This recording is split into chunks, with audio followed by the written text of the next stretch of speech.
Here we are, guys. Ooh, yeah, post-Easter. Welcome back to the working week.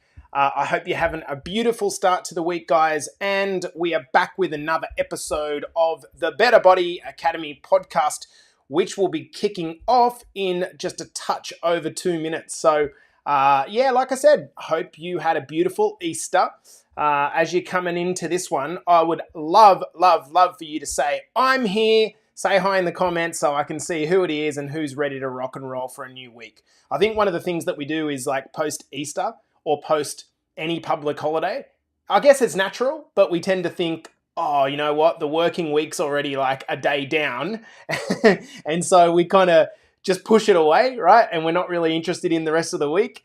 I think this is a great opportunity for us to make some big progress, particularly inside of Better Body Academy. So let's get stuck into another episode of this podcast and kick this week off right. Obviously, being a public holiday for the Aussies, we tend to time up with Australia. We were Easter Monday yesterday, and so we didn't obviously do the podcast, but we're here on the first day back Tuesday. So what's going on, guys? Good morning and good evening and good afternoon. Hey, Lexi, how are you, mate? Thanks for coming in to watch this one. Hey, Aunt, how are you? I've got some good mornings in here as well. Good morning, guys. I can't see actually who that is because we don't have it StreamYarded. No, what is it called? Restreamed. Good morning, Hayes. Good morning, guys. What's happening? Kenny, what's happening, my brother? Good morning, Burns. Hopefully you guys had a beautiful, beautiful weekend. That was, guys, we're going to get started in 1 minute. Now, this podcast is, I think, going to be a really, really good way to kick off the week. So let us know, what did you actually get up to for Easter? Who went bananas on the Easter eggs and the bunnies? Who got stuck in and feels a little bit guilty this morning? You shouldn't feel guilty. Good morning, Tez. Do you know what, guys? If your plan is so restrictive that you can't enjoy a wine or you can't enjoy a bit of chocolate over Easter, it's not a great plan. Which is why we're so big on, obviously, our trifecta system. So we're going to be talking a bit about that in this podcast. So 20 seconds and we're ready to kick off. Good morning, Coach Ez. How are you? So if you do come into this podcast, please make sure that you do hashtag replay in the comments so that we can see who's been here, who's got the value. I think we are ready to rock and roll. I'm going to bring in our friends on TikTok and Instagram. It says, only regret is how my tummy felt afterwards. Don't regret it, girlfriend. We do not need to do that. All right, guys, I think we are ready to rock and roll. Let's get stuck into another episode of the podcast. All right, here we go. On the count of 5, 4, 3, 2, and 1. Welcome back to the Better Body Academy podcast. This is the podcast that you come to when you're sick of the dumb diets and unsustainable workout programs. Now, in today's episode, we're going to be giving you a simple 3-step plan to get big results post-Easter. Now, at the start of 2023, I think here's what happened. We all had a lot of big health goals, and now it's April, and a lot of us are gone by the wayside, right? This is the way it tends to go. So lots of people jammed in a bunch of chocolate and a bunch of Easter eggs. They wake up today, first day back at work, feeling a little bit sloppy. And an interesting thing is to sort of ask yourself, like, what is it that's knocked you off course, if you are indeed off course over the first sort of part of this year?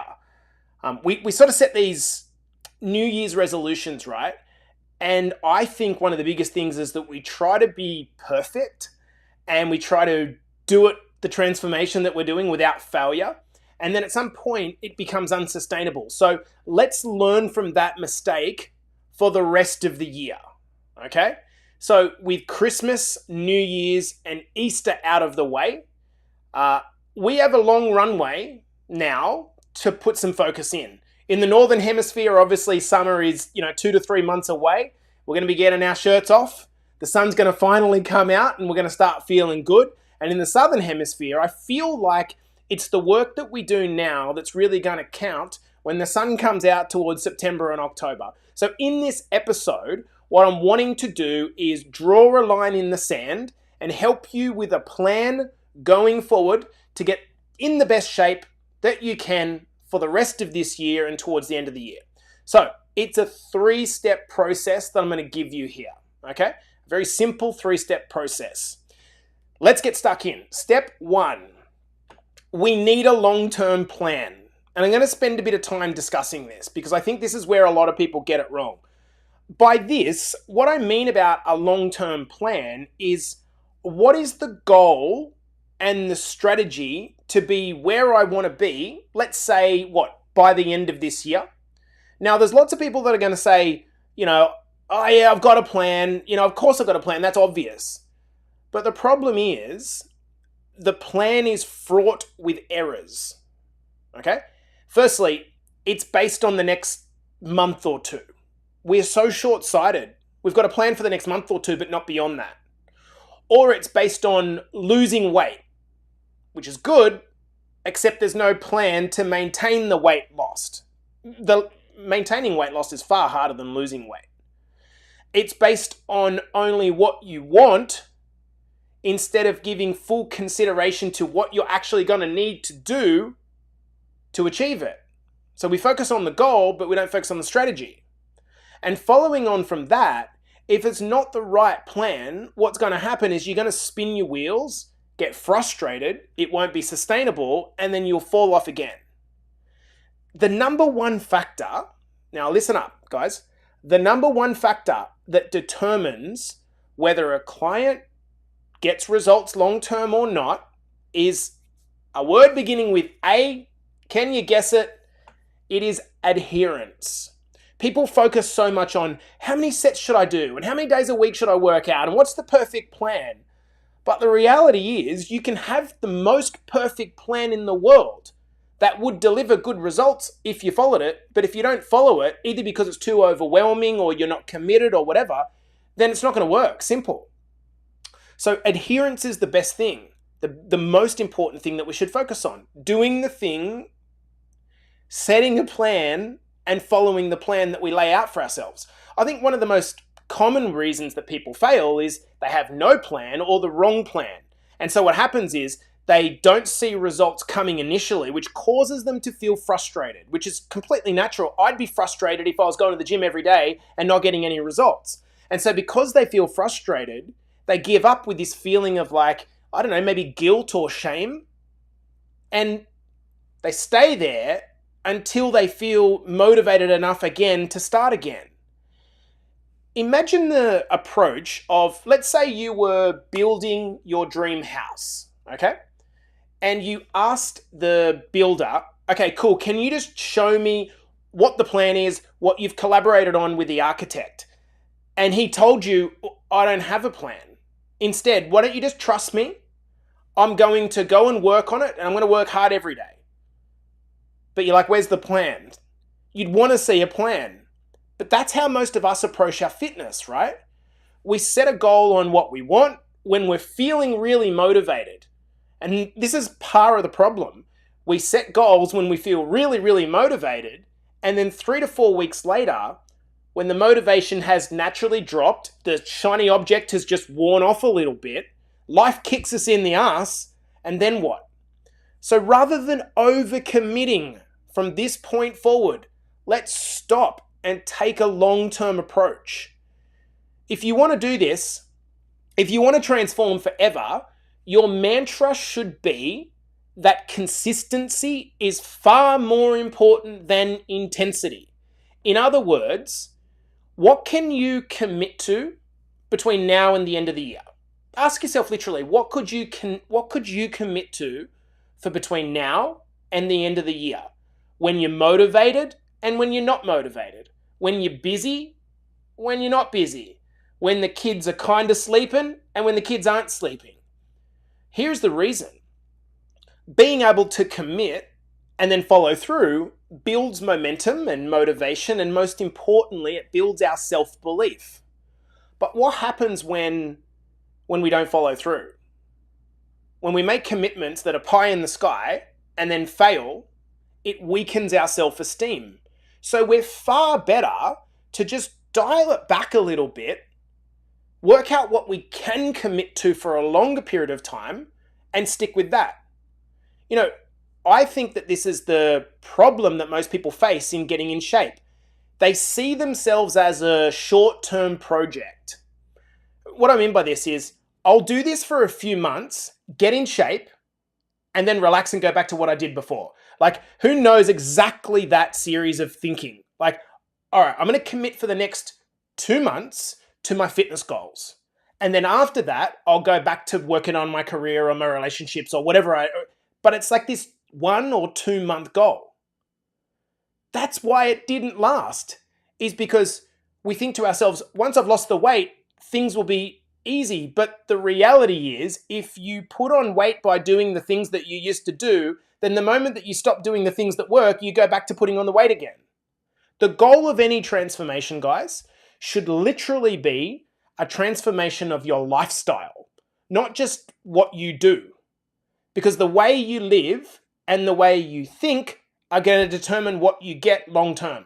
So if all you change is what you do, but without changing how you think and how you actually embed these things into your life, you're just going to end up back where you started. And it's kind of a little bit egotistical to just like, I'll do this for a month and then go back to what I did before. So this points to the need for a plan. Step 1 is big. You need a plan. To all of those of you that are inside our academy, to think that you're going to lose weight, gain muscle, improve mobility, get stronger, get more flexible, become more cardiovascular fit, be overall more healthy, that's a pipe dream. To do that all at once. One of the reasons is the achievement of those 10 or so goals that I just listed off involves prioritizing different things. One of the things that I'm looking at is potentially doing a marathon sometime between this year and the end of the year. One of my concerns or hesitations in doing this is that I know that it's going to come at a cost of my resistance training to put so much time and work into cardiovascular training. So I might not have a plan and think I'm just going to do all these things at once and then get to the end of the year and go, oh, why am I not fit, healthy, cardiovascular, strong, muscled, composition, less fat? It's because you didn't enter it with an actual plan, which is why you need a coach. And so if you're in BBA, in our academy, and you're not clear on what the process or the priority is for you, you should be reaching out to your coaches and asking.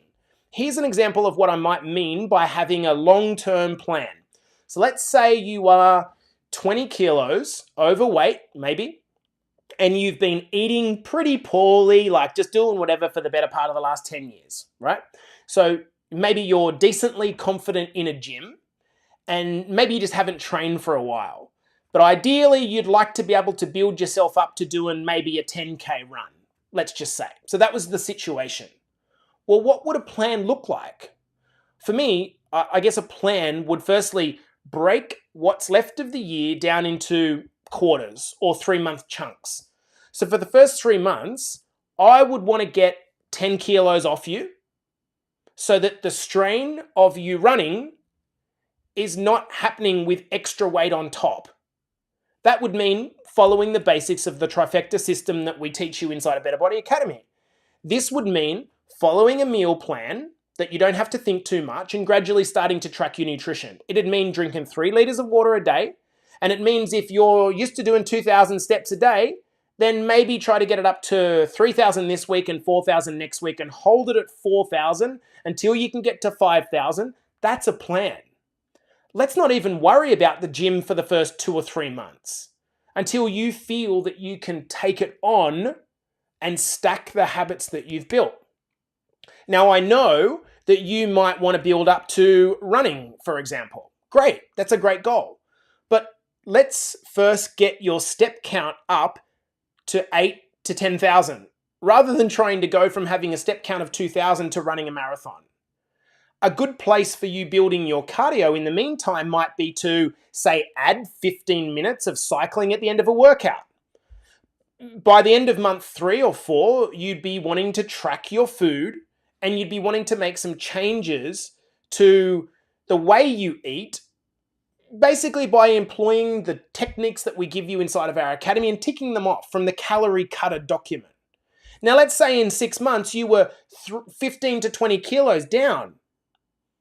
Well, then maybe you're back to lifting 2 or 3 times a week It's now time to break out some jogging. Have you got an event that you want to compete in? If so, we need to ensure that you're building up to that distance.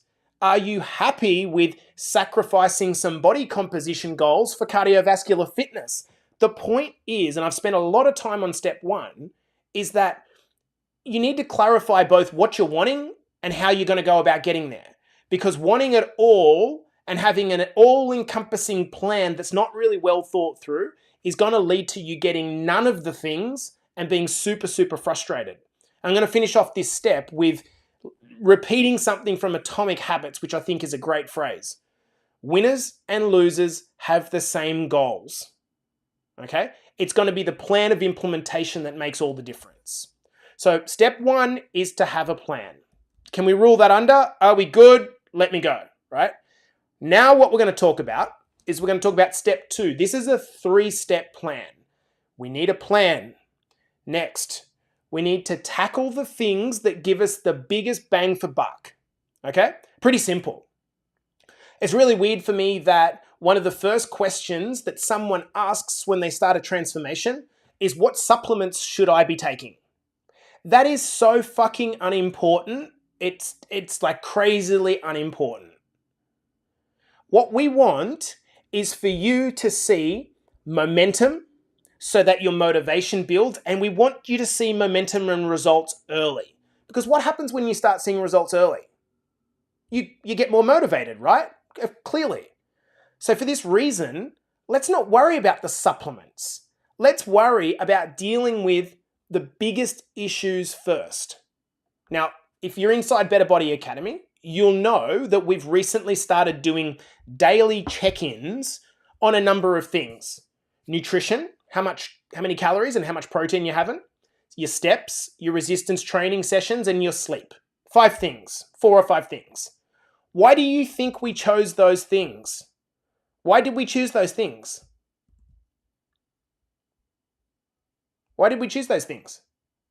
We chose those things because there's an abundance of things that we could choose, but would it make sense to choose the things that matter the most, that are going to give us the biggest return on our energy, on our time? So let's look at this from a hierarchy. If you're not in Better Body Academy, listen up.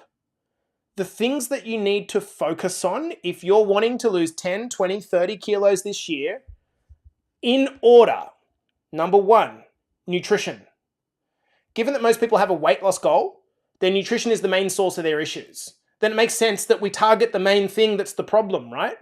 It's also been shown by many, many, many studies that exercise without any nutrition intervention is basically useless over the long term. And the reason is because the difference between someone who is eating well and eating poorly in terms of calories accounts to kilos of fat accumulation per year. The 2 main outcomes that we want to look at when it comes to nutrition are reducing our calories modestly and increasing our protein and fiber so we feel fuller and we maintain muscle mass while we're losing weight. And there are 2 very simple strategies. Listen up. If you're not in Better Body Academy, we are giving you the keys here. The simple strategies that you need to put in place right now are to eliminate the processed foods from your diet, give up the packets, and start eating real food. Number 1. Number 2 is stop drinking your calories. And a lot of people think I'm talking about alcohol. Alcohol's part of that. But if you literally moved to pretty much what I drink is water and instant coffee. It's basically all I drink. Why? Is it that I don't like Coke? Not necessarily. I like the sweetness. But do I like juice? Do I like a nice watermelon juice? Yeah, I do. Do I like a nice apple juice? Yeah, of course I do. But for me, I don't get enough pleasure out of consuming liquids that I'm willing to hardline the liquid calories into my gut. So the simplest thing you can do nutritionally is just those 2 things. Stop eating packets and stop drinking your fluids. Stop drinking your calories. Number 2, in order of priority, steps. We need to walk more.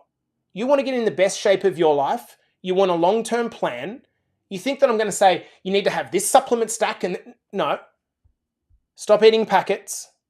Have a plan. Number one, stop eating packets, stop drinking your calories, walk more, and start tracking your steps. Why walking? Because it's simple, it's free, you can bring your family in to do it with you, it's low intensity for people carrying weight, it can be done anywhere by anyone. My rule is that if it's less than a kilometer, walk it. And if I'm alone, I'll nearly always have a podcast or music in my ears, which makes the time pass quicker than I actually want it to pass. I want the walk to go longer because I'm enjoying the podcast. Number 3, in order of priority, sleep. Do you ever want to do anything if you've not slept well or enough? No. So you need to prioritize sleep instead of staying awake doing useless activities at night, which make you tired and sleep in the next day feeling unmotivated. Further, if you're sleeping poorly, you're going to crave high sugar, high fat foods. Because you're tired, your willpower is going to be low and you're going to succumb to the cravings. Hence, you're going to put on weight. When you're tired and gaining weight, do you feel like exercise? No. The 3 biggest rocks of weight loss are nutrition, walking, sleeping. Now, the 4th one that I'm going to add in here, just because it's really important, if you're the sort of person that says, you know what, I want to do a bit more exercise. What should I do? Here's what you should do. You should start training in a gym or start doing some form of resistance or weight-bearing activity. There is no form of exercise on the planet that's going to give you more bang for buck than doing resistance training. Building your aesthetic, your confidence, your mindset, your metabolism, allowing you to eat more food, building strength, improving your mobility, bone strength. I could keep going on for minutes. And the best thing of all about resistance training is you start seeing results in 4 to 6 weeks because of the adaptations that resistance training incurs. So the results are as near as you can get to immediate. You're not going to see those same results from cardio. And you don't need to be training 5 or 6 days a week. Just start at 2 sessions a week. Man, remember, this is like what we want to be doing for the rest of our lives because it's a lifestyle change. To use the cliche, it's a marathon, not a sprint. And it's really important to point out that if you're just getting started here, you don't need to do all of these 4 things at once. It's likely you'll probably get overwhelmed. And if you know you're the sort of person that gets easily overwhelmed, then back off and just do one thing at a time. There's certainly this is a good start point. This will make the difference. If you're carrying weight, those 4 rocks will make the difference. So what we've done so far, I'm giving you the gold here. This is the 3-step plan after Easter for you to spend the next 9 months getting amazing results. And you think it's really, really complicated, and it's not actually. It's about simplifying the process and doing it. So if you take this 3-step plan and do it, you will get crazily good results. So far, we've said, number 1, we need a plan. You have to work out what you want and what's the strategy for getting there. Number 2, you have to tick off the things that give you the biggest return on investment. And what did we say they were? Number 1, getting your nutrition right first and foremost. Number 2, walking. Number 3, paying attention to your sleep. And then number 4, what is it? Resistance training.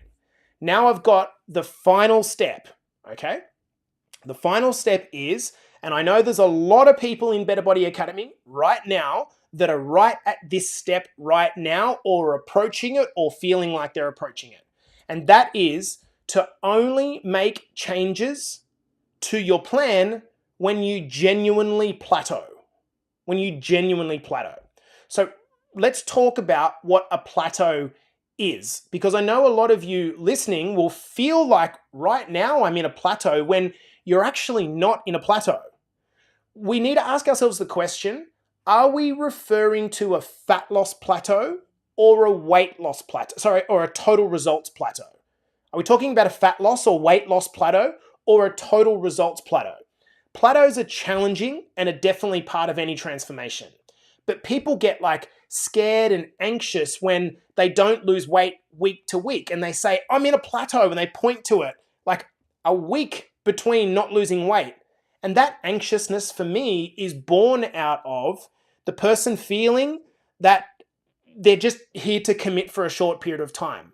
If you literally underwent a plateau, or you're in a plateau, but you were intending to do this for the rest of your life, would you care if week to week, over 1 or 2 weeks, you didn't lose weight? If your mindset was on the long term, week to week becomes kind of irrelevant, actually. So the term fat loss plateau, we need to look at more than just one data point. In addition, we need to look at what our weight is doing. We also want to look at what our waist circumference and our hip circumference are doing.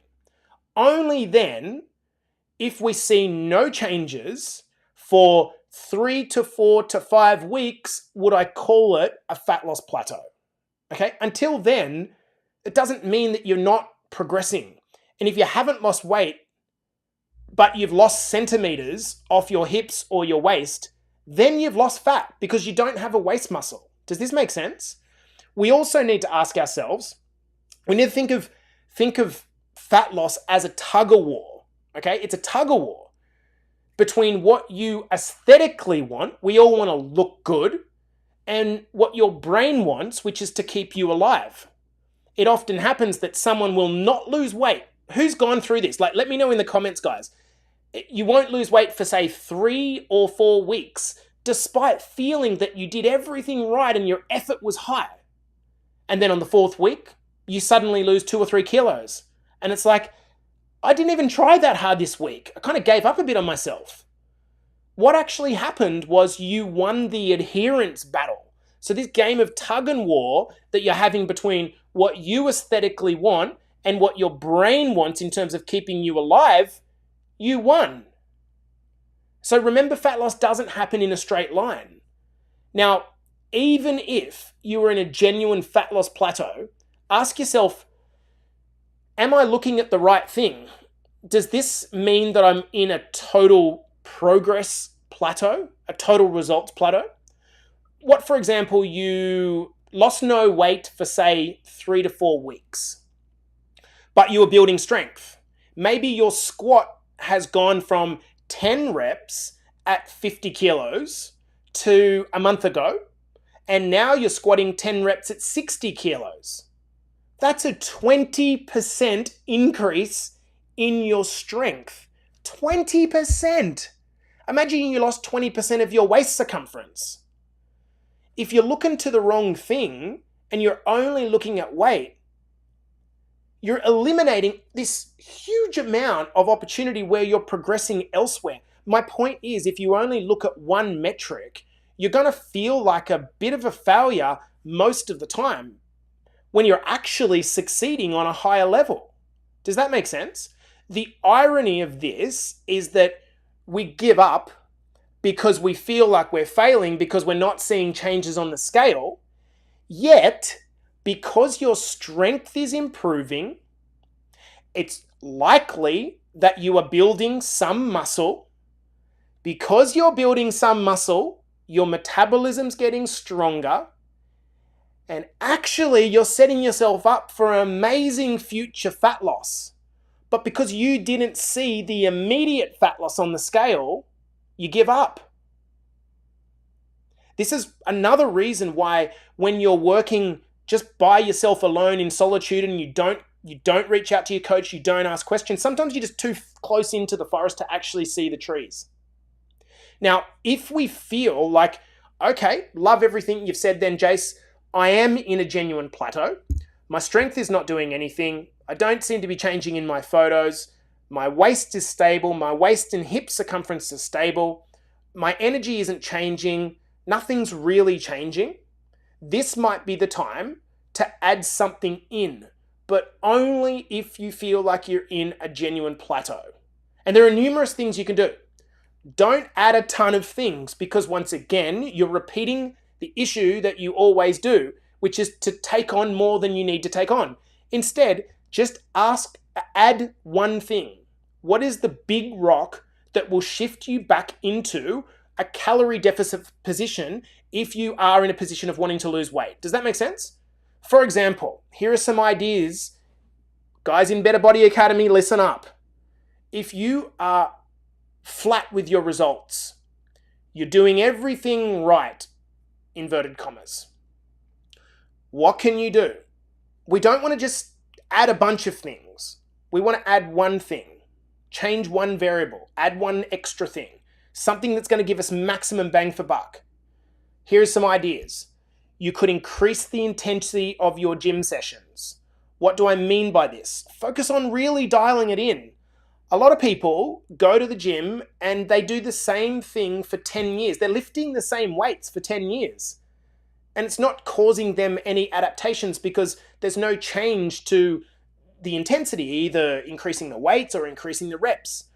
Listen up.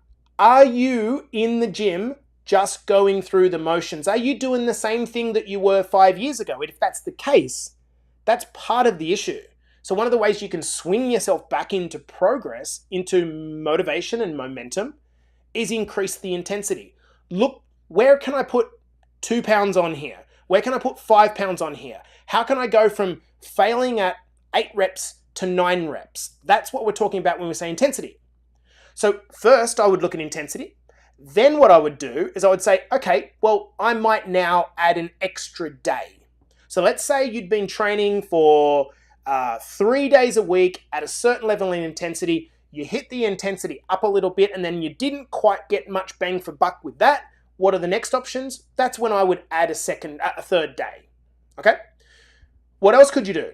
You could then start adding 15 to 20 minutes of incline walking to the end of your session. Given that I personally train usually 4 days a week, I typically use that as my tool. The reason I use walking incline instead of adding a 5th or 6th day is that for me, I feel that my gym sessions are intense enough that I will hamper my recovery by adding more and more days. So rather than adding more days or trying to squeeze intensity that I don't feel that I can get out of my gym sessions, I'll instead take it over to the cardio side of things and add 15 to 20 minutes of incline treadmill. Why incline treadmill? Because it's harder than flat treadmill. I'll get it up to 4 or 5 speed with a 5% incline and done. That's what I personally do. And then, you know what? If you have been in a period where your calories have been high for a period of time and you still have some runway, you could look to do a calorie reduction. How could you do that? You could change nothing except skip one meal or one snack. So if you were to skip one snack, you'd probably cut out 200 calories. And often that's enough to send you back into weight loss. Whatever the case, you don't need to start adding a bunch of things before you've genuinely plateaued. And once you've genuinely plateaued, then add one thing. Okay? So guys, I'm going to summarize this podcast very briefly so we get it. Okay? So we get it. Because I'm here to help. Okay? Whether you're in the academy or not, I'm here to help. So if you want to stick around and discuss this and ask individual questions after the podcast, please do so. I'll be here. So number 1, we need a 3-step plan. First of all, we need an actual plan. If you don't know what you want, it's pretty hard to go and get it. We need to know what you want and we need to know how we're going to go about getting it. And if you're just not sure of the process, that's when inside Better Body Academy, you should jump on a huddle or you should reach out to your coaches.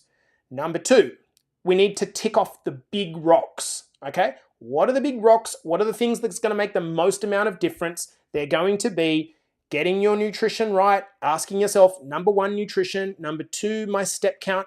Number 3, what's my sleep like? Number 4, resistance training. Where is that at? Am I adding that in? And then the 3rd step is to go, okay, I'm in progress. I'm going here. Let me continue with the plan until I get into what I feel is like a plateau. I look at all the metrics that tell me whether or not I'm in a plateau. Now, a lot of the times, having the awareness to look at what you're doing will tell you what you're doing wrong.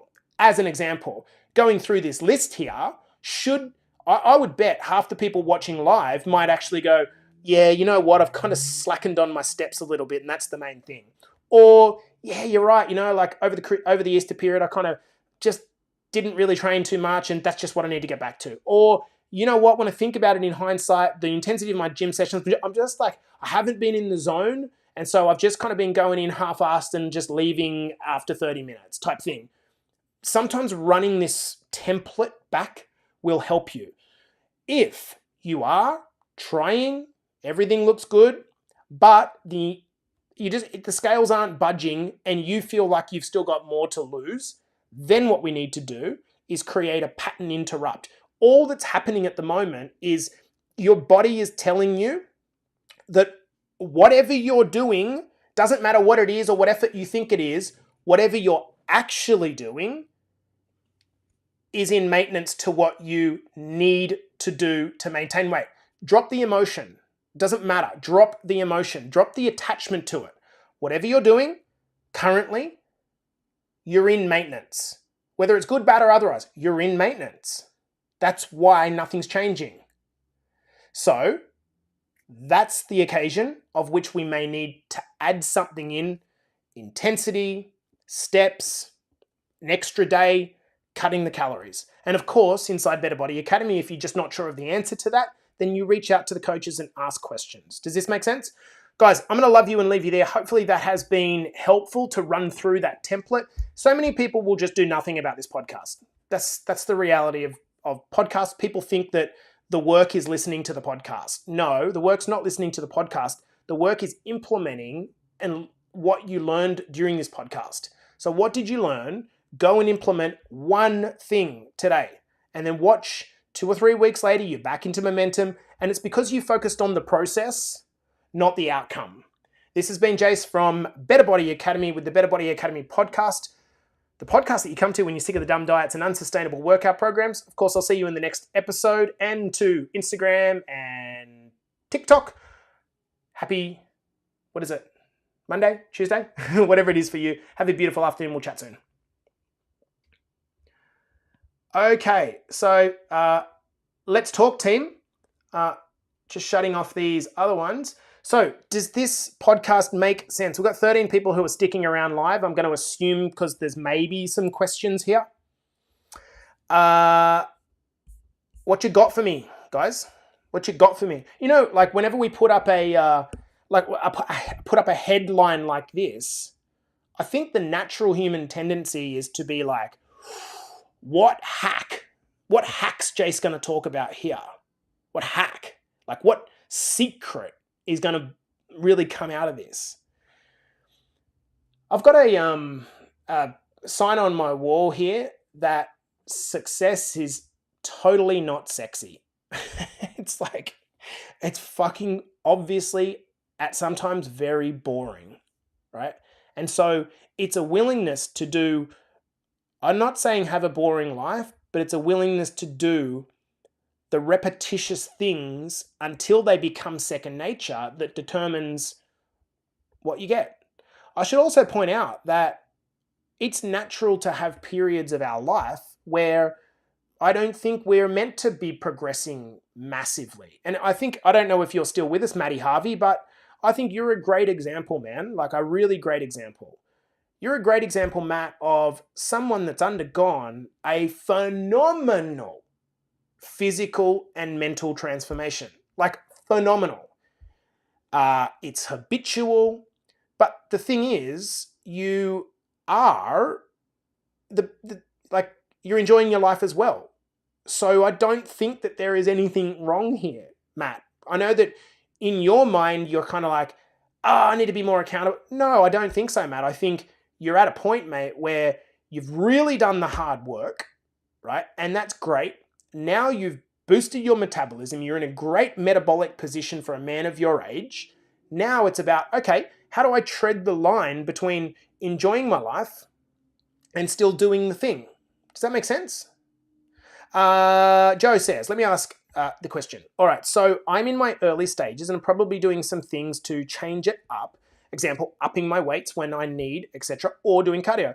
Am I screwing myself up for when I get into a plateau? This is a great question, Joe. Thank you for asking the question. Here's what happens, okay? How do I explain this the most basic I can?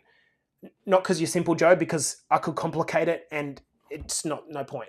So what happens is the brain's goal, the reason that humans have survived for millennia is because our goal, hence why we have a flight or fight response, the brain's goal is to keep you alive above everything else.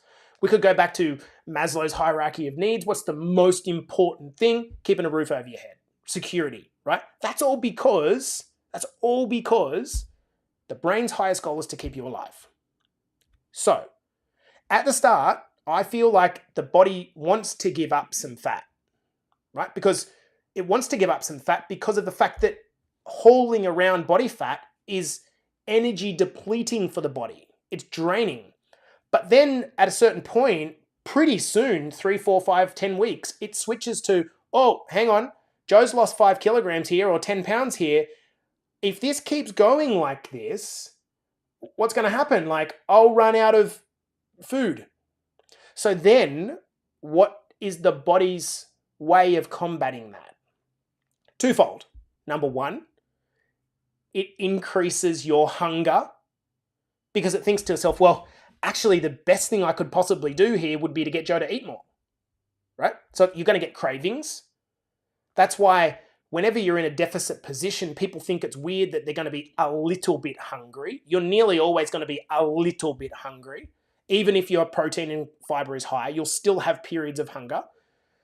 But if you've got really good willpower, Joe, and you hold back from the munchies and eating, well then now the potential is that you could die if you can, like in the brain's world, if you continue going like that. So it has to come up with a plan to stop you from losing weight.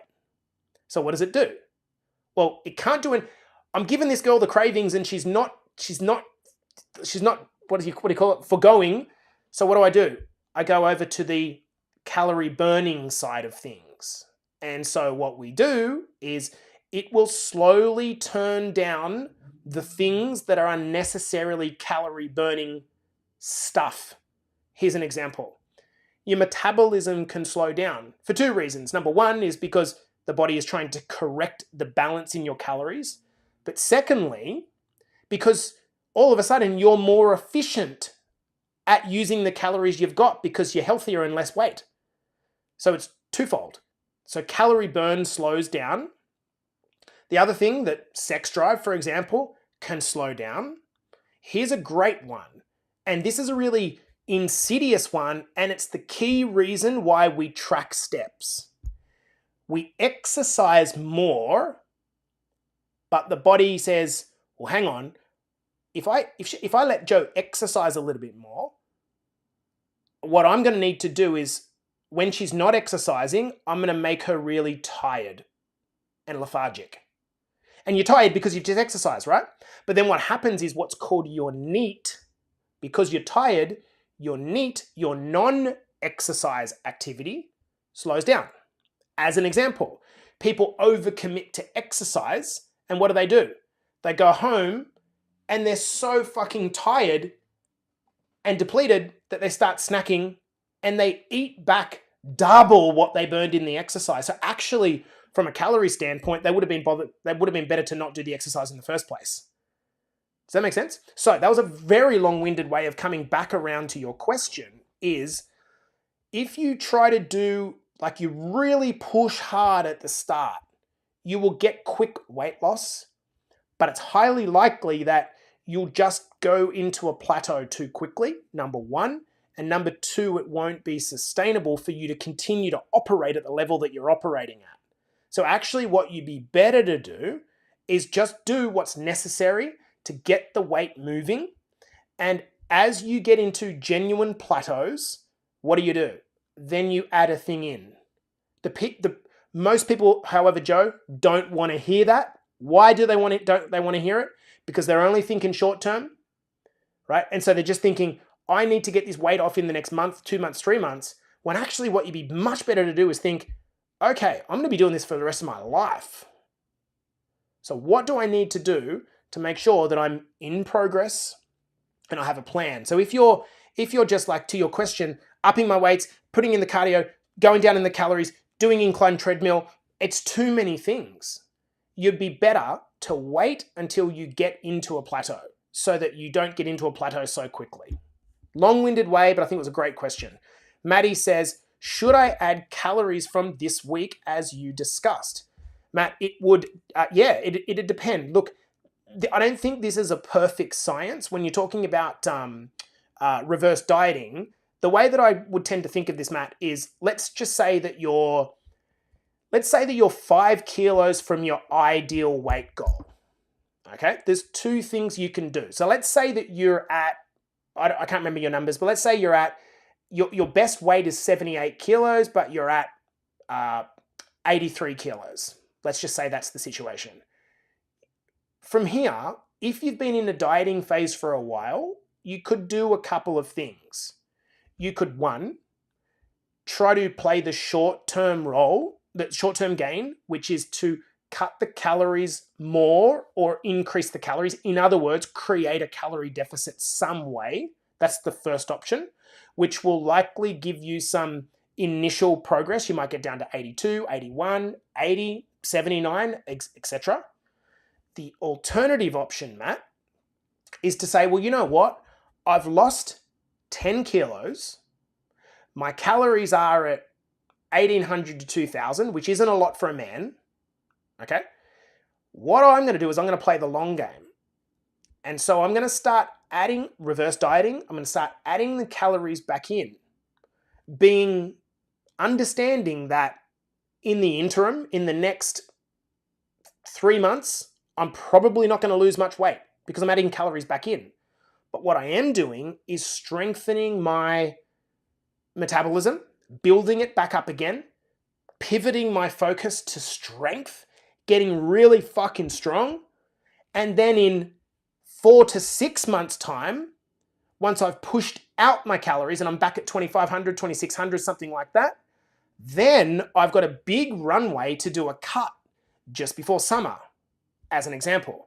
Does that make sense, Matt? Let me know if that explains it simply enough. So really, it probably depends on how long you've been, I hate the word dieting, but what I mean by that is deficiting for. There's two options. You can squeeze a bit more juice out of the lemon and take it a little bit closer to like deficit period, get down another couple of kilos. Or you can say, you know what, like for me, I'm okay at 80 kilos, 81, 82, 83 kilos. I'm going to pivot my attention to really getting fucking strong and consistent and intense in the gym, maybe packing on some muscle. Your workouts are going to feel great because you've got more calories in the system. And then I'm going to do a cut in 3 to 4 months rather.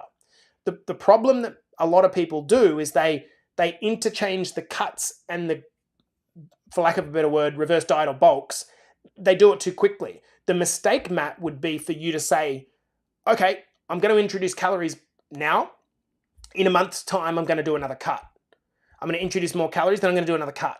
When you're flipping within like 2 to 4 to 6 weeks, you're not teaching, you're effectively just yo-yo dieting. You're not teaching your body to boost. The whole point about doing a reverse diet is that you understand you probably won't lose any more weight because you're now in a calorie surplus, but you're trying to teach your body to get used to having these calories in the system without putting on too much weight. And you may put on a kilo or two, but let's just say, Matt, let's say that you kept dipping calories. And again, this is why it's not a perfect science. You're at 83 now. You want to get to 78. You might cut calories. You might squeeze off another 2 or 3 kilos. So the net loss is 3 kilos. The alternative is that you play the longer game. You get your calories back to 27, 2,800. You go back to 85 kilos from 83 kilos. But you then do a cut in 6 months' time in the lead up to summer. You're stronger. You have more muscle, better metabolism. You do a cut. You get back down by 5 or 6 kilograms because the runway that you had to cut from was higher. Does that make sense? So there's a decision, Matt. And to be honest, I think both strategies are actually good. It depends on where your calories are at the moment and what you're doing. If you were already training 4 times a week, eating 1,800 calories, proteins at 200, walking 10,000 steps every day, sleeping well, there's not I don't think there's a hell of a lot of value to try to keep pushing into deficits. I think the focus should be on our metabolism. This is an interesting point to everyone that's watching. You know our strategy when it comes to Better Body Academy when you first start. The reality is, I'm going to tell you this and you'll be like, oh, really? The reality is probably the best possible situation would be that we sign someone to the academy 12 months and we tell them for the first 4 to 6 months, you probably won't lose any weight. We're just going to focus on powering up your metabolism so that when we decide to cut and reduce calories, we've got a massive runway to cut from and a strong metabolism and we're confident in the weights room. That would actually probably be a better setup. But imagine you when you're 20 to 30 kilos overweight hearing, okay, you got to wait it out 6 months before you see any results on the scales. You're probably not going to buy into that, which is why we have the strategy of trying to get some initial weight off you, show you that you can do it. Then depending on how much weight you've got to lose, either doing a reverse diet or just squeezing the cut a little bit more and then still reverse dieting back out. The ultimate goal is for you, all you men and women, to be back at a good, solid amount of calories. For a woman, maybe 24, 25, 26, 2,700 or above if you're young and fit and got a stronger metabolism. Or a man, 25, 26, 27, 2,800, doesn't really matter, and still be able to get away with having a beer, enjoying yourself, not living in the gym 17 times a week. I'm teaching you what I am doing as a 41 this year old man. I'm just teaching you the strategy that I abide for by myself. Still have a beer, drank a bottle of wine over the weekend, did it over 2-3 days. Do you know what I mean? Like, that's the lifestyle component, and no one's talking about that. Everyone just wants to get shredded or lose the weight, but they forget that there's a lifestyle to be had here. Like, you want to get on a stage, bodybuilding stage, fuck, I'm not your coach. If you want to live a great lifestyle where you get to enjoy your life, this is what we do well. So any other questions? Julie says, I spent Easter out of service, know my fitness power, but to be BBA compliant. Yeah, you know what, Jules, like with that, right, I wouldn't be tracking calories while I'm walking around the Easter show either. But what I would be doing is not eating hot dogs because they're fucking gross. That said, if you really like hot dogs, then have a bloody hot dog. Like, that's the way that I would think about that.